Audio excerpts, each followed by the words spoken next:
On July 6, 2024, President Ibrahim Traore, Captain Assimi Goita, and General Tiani officially signed and established the long-awaited Confederation of the Alliance of the Sahel. When it was first announced in September last year, it felt like a dream, but now it has become a reality. Now, while most people who have been rooting for the leaders of the Sahel since they came onto the scene are happy with the new development, there is a group of people who are not happy with the new development and have expressed their disappointment.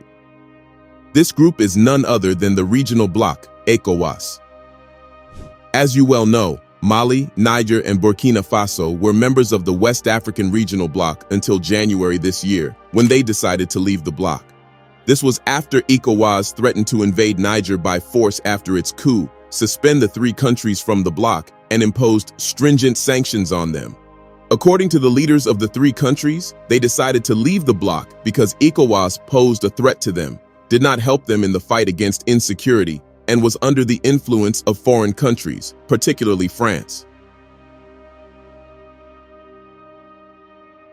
It was when they announced their decision to leave the bloc that Ecowas, following the intervention of leaders of thought, including Nigeria's ex-head of state, General Yakubu Gowon, decided to lift the sanctions and encourage them to return to the bloc.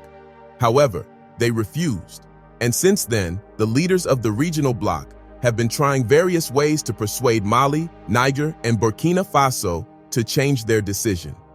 This was made known by the president of Ecowas, Ibrahim Traore, during the 92nd Ordinary Session of the Council of Ministers held in Abuja. Speaking at the opening session of the meeting, Traore expressed his disappointment over the reluctance of Mali, Burkina Faso, and Niger to rejoin the regional bloc. He noted that despite ECOWAS' efforts to engage the countries, they had not responded positively.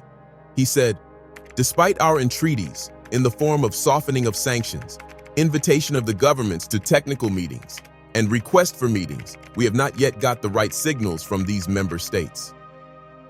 Traore then suggested a special summit to examine emerging changes around the world as they impacted the sub-region. According to him, it has become evident that changes in the international system, which is significantly affecting our member states, are playing a role. Now, 2 days after the president of ECOWAS made this statement, the leaders of Mali, Niger, and Burkina Faso held the first official AES summit in Niamey, Niger.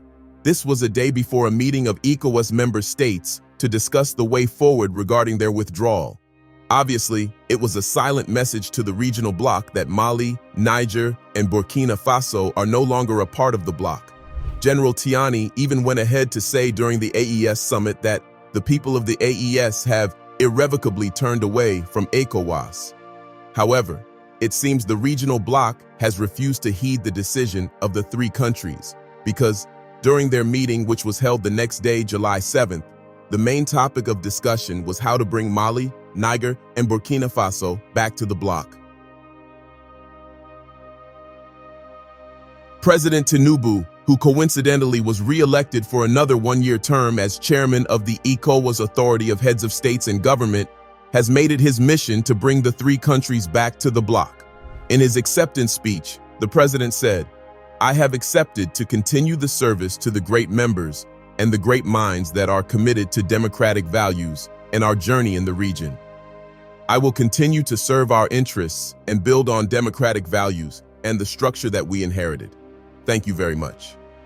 It is quite surprising that he was unanimously re-elected when he didn't achieve anything tangible in his 1 year as chairman of the bloc. So, why was he re-elected? It isn't clear, but it won't be far-fetched to say that he probably paid everybody so that he could remain chairman for another year. After all, that is how he won the Nigerian election. It's possible that President Tinubu doesn't want his name to go down in history as the ECOWAS chairman who dissolved the bloc, and so he wants to try and use another year to bring Mali, Niger, and Burkina Faso back to ECOWAS. To confirm this, President Tinubu's first assignment was to appoint his Senegalese and Togolese counterparts, Bassirou Faye and Faure Gnassingbé, respectively, to lead ECOWAS's mediation efforts with Niger, Mali, and Burkina Faso.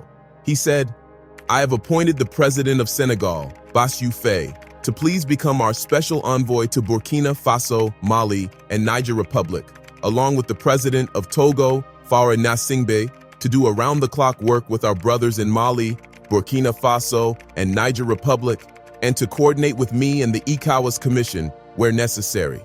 Recall that a few weeks ago, Senegal President Diomaye Faye had already acted as a mediator on behalf of the bloc in trying to persuade the three countries to return. But his persuasion did not work, so one wonders why he is still appointed as a mediator again. But does it even matter? The handwriting is clearly on the wall. Mali, Niger, and Burkina Faso are not coming back to Ecowas, no matter what. So what's the need for all these plans and appointments? Why still trying to put in the effort to bring them back? Well, Ecowas actions tell us something, and that is that Mali, Niger, and Burkina Faso are important to the bloc, and their withdrawal from the bloc could lead to its disintegration. The president of Ecowas, Ibrahim Traore, confirmed this during the meeting. He said that Ecowas risks disintegration unless Mali, Niger, and Burkina Faso return to the bloc. He also added that the decision of the three countries could worsen insecurity in the region. The president then highlighted that freedom of movement and a common market of 400 million people were some of the major benefits of the near 50-year-old bloc, but that these were under threat if the three countries left. Speaking directly to the leaders of Mali, Niger, and Burkina Faso, Traore stated that funding of economic projects worth over $500 million in Burkina Faso, Mali, and Niger could also be stopped or suspended unless they return to the bloc. Considering these benefits, it is evident that disintegration will not only disrupt the freedom of movement and settlement of people, but it will also worsen insecurity in the region, he said.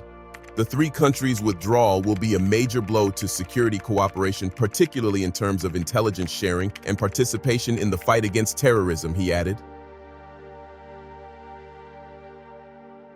All these talks simply speak of desperation on the part of Ecowas.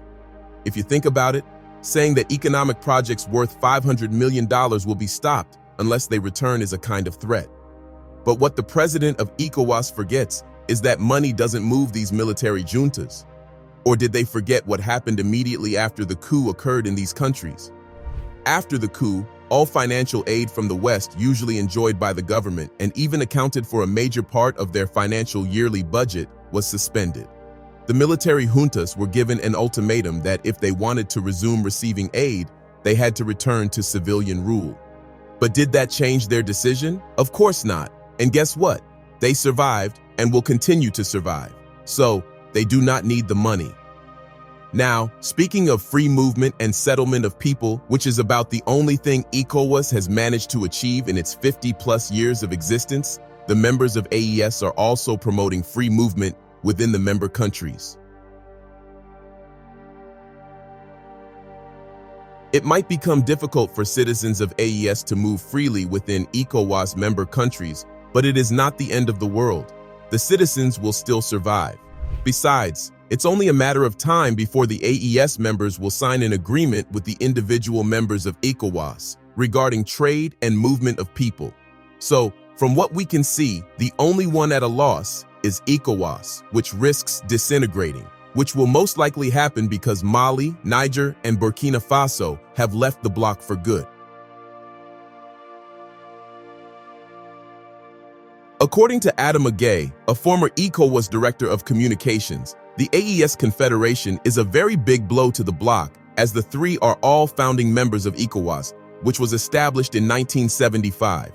However, he partly blamed Ecowas, saying it was pushing the military-led countries to hold free and fair elections, yet several other members were themselves not true democracies.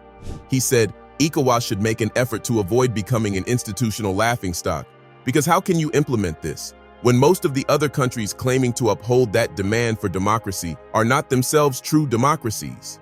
This statement is just a confirmation of what Ibrahim Traore said when he said that Ecowas has left the ideals of its founding fathers. The next few months will determine if the regional bloc will continue to exist or not.